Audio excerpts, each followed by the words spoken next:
谁能想到，那个在片场挥剑如虹、目光凌厉的东方不败，其实是个从小害羞，连在人群中都不敢大声说话的女孩。是的，那就是我。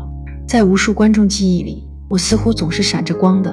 电影中的我可以一笑倾城，也能一剑封喉，但很少有人知道，我的起点其实平凡的像你身边的任何一个人。1954年，我出生在台北市一个普通军人家庭，父亲是来自山东的退伍老兵，严肃寡言；母亲是典型的传统女性，把全部温柔和耐心都给了我们几个孩子。家里不富裕，但生活有序。作为长女，我从小就懂得体贴和隐忍。小时候的我特别安静，不太爱说话，偶尔被邻居夸一句这个小女孩长得真清秀，我只会低下头，小声说谢谢，然后匆匆跑开。我从来没想过未来有一天我会成为众人眼中的女主角，更没想过我会靠演戏改变命运。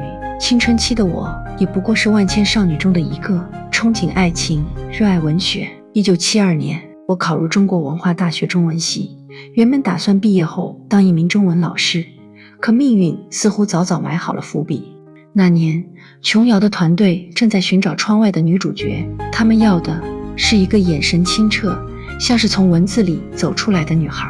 偶然间，我被星探发掘，邀请试镜。说实话，我当时连镜头感是什么都不知道。穿着学生制服站在简陋布景前的我，紧张的几乎说不出话。但当导演让我拍一场哭戏，我只是想起了自己藏了很多年的委屈，然后眼泪一下子掉下来。导演盯着我看了半晌，轻轻说了一句，就是她了。于是我正式进入演艺圈，出演《窗外》。那是一部根据琼瑶小说改编的校园爱情片，我饰演一个清纯少女，和老师之间有一段禁忌的感情。影片上映后大获成功，我一夜之间成为了琼瑶女郎的代表人物。人们开始在街头巷尾讨论我，媒体纷纷称我为最美丽的星星。那种感觉，说实话，让我又喜又惧。我开始频繁出现在各种宣传活动中，学着微笑，学着在聚光灯下保持优雅。可我心里始终觉得自己像个误入豪门的平凡女孩。镜头前的我是光鲜亮丽的女主角，而私下里，我依然是那个怕羞、不敢主动说话的青霞。接下来的几年，我与琼瑶合作拍摄了《云飘飘》《我是一片云》《一帘幽梦》等多部作品，每一部都掀起热潮，也不断将我推向更高的位置。可渐渐的，我开始有些厌倦这种模式化的角色。那时候的琼瑶女郎几乎都是清纯柔弱、任人摆布的角色，而我内心其实并不是那样的女孩。我想挑战，我想做些不一样的尝试。于是到了1980年代，我开始思考转型。我开始与不同导演合作，比如胡金铨、李翰祥，尤其是和许鞍华的合作，让我体会到表演中更深层次的力量。在电影《滚滚红尘》里，我饰演一个经历战乱与情感挣扎的女作家。那部电影不但让我获得金马奖最佳女主角，也让我真正感受到表演不是只是美丽与哭泣，而是把一段人生活生生地刻画出来。可真正让我彻底改变命运轨迹的是1992年的一部电影《笑傲江湖之东方不败》。很多人问我当初为什么会接演这样一个男性角色。那时的武侠片里，女性角色大多是柔美或悲情的，而东方不败这个人物阴阳难辨，霸气侧漏，完全颠覆了传统形象。我接这部戏，说实话是一种赌，也是一种渴望突破自我的冲动。拍摄期间，我剪去了长发，穿上男装，学习武打。那一阵子，我每天都在镜子前练习眼神、步伐，甚至说话语气。我告诉自己，要演就要让观众彻底忘了林青霞，只记得东方不败。当电影上映，整个亚洲观众为之一振。我从琼瑶女郎彻底转身，成为武侠电影史上最具标志性的女性角色之一。有人说，那一剑挥出，不只是刺破敌人，更是斩断了我过去温柔清纯的形象。笑傲江湖之东方不败的成功，彻底改变了我的职业轨迹，也改变了我看待自己、看待演员这个身份的方式。过去我总觉得演员是别人安排好了角色，我只要好好演出，体面退场就行。但在那一刻，我真正明白了，我也可以选择成为谁，选择如何被记住。很多人都说我演的东方不败太过惊艳，是一个再也复制不了的角色。其实我知道，那不只是一场演出，那是我人生中最深的一次自我革命。我把自己的某一部分留在了那部电影的每一个镜头里。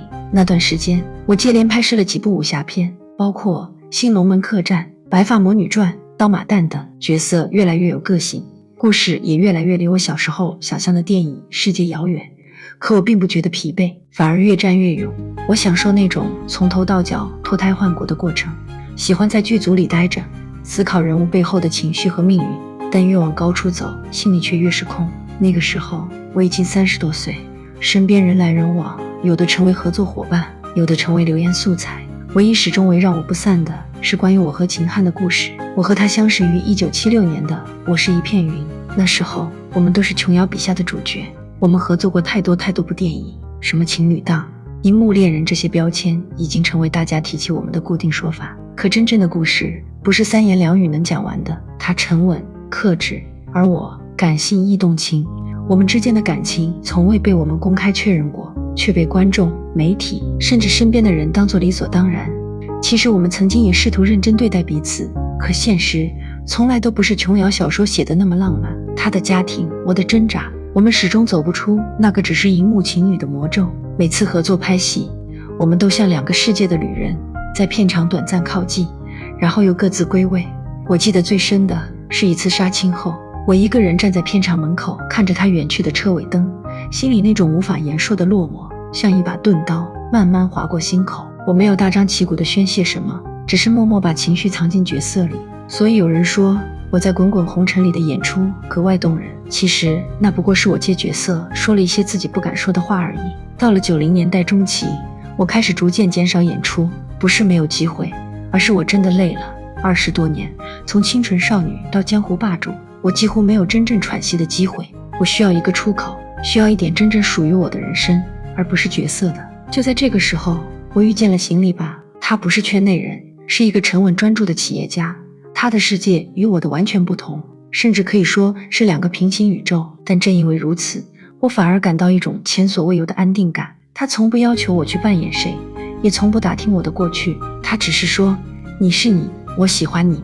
我们1994年结婚，没有盛大的典礼，没有铺天盖地的报道，就像我一直渴望的那样，低调而真实。从那以后，我搬到香港，慢慢的离开了公众视野。